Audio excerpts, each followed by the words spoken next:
পুজো তো একবারই আসে, তাই আমি দশমীতেও এবছর ঠাকুর দেখতে বাদ রাখি। সেই তৃতীয়া থেকে চলছে কন্টিনিউ বেসিস ঠাকুর দেখা, এখনও আমার শেষ হয়নি। অ্যাকচুয়ালি আমাদের এবছর আন্দুলের ঠাকুরই দেখা হয়নি, তাই দশমীতেই বেরিয়ে পড়েছিলাম। আর আন্দুলে এত ভালো ভালো সুন্দর সুন্দর ঠাকুর হয় যেগুলো না দেখলে তো পুরো মিস। আর প্রথমেই ডেকে নিয়েছিলাম এই ঘড়ির প্যান্ডেলটা। এই প্যান্ডেলটা হলো সময়, এই সময় প্যান্ডেলটা, যেটা খুবই সুন্দর হয়েছিল। লাইটিং হয়তো আরো ভীষণ সুন্দর দেখতে লাগছিল। শুনছিলাম নাকি এই চাকাটা নাকি ঘুরছিল। দেন চলে গিয়েছিলাম একটা গাছের প্যান্ডেল দেখতে। এই প্যান্ডেলটাও কিন্তু বিভৎস সুন্দর হয়েছিল, চতুর্দিকে বেশ সুন্দর গাছগাছালি দিয়ে কিন্তু কোটেজ করা হয়েছিল, খুব সুন্দর লাগছিল।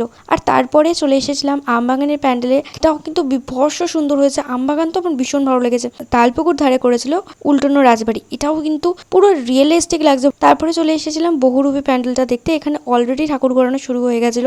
তারপর চলে এলাম রাজপুত্তুরের বাড়ির থেকে ঠাকুরগুলো দেখতে। এদের এখানেও কিন্তু প্রত্যেকটা ঠাকুর বেশ সুন্দর করে। এখানে একটা বোমা বন্দুক এইসব নিয়ে প্যান্ডেল করেছিল, এটাও কিন্তু ভীষণই সুন্দর। আর তারপরে আমরা চলে এসেছিলাম অপারেশন সিঁদুর দেখতে। আমরা তো সন্তোষ মিত্র স্কোয়ার যেতেই পারিনি, তো চলে এসেছিলাম আন্দুলেই দেখতে। আন্দুলেও কিন্তু বিভৎস সুন্দর অপারেশন সিঁদুর করেছে, পুরো দেখার মতো। আরও বেশ কিছু ঠাকুর দেখে চলে এলাম বাড়ি। টাটা।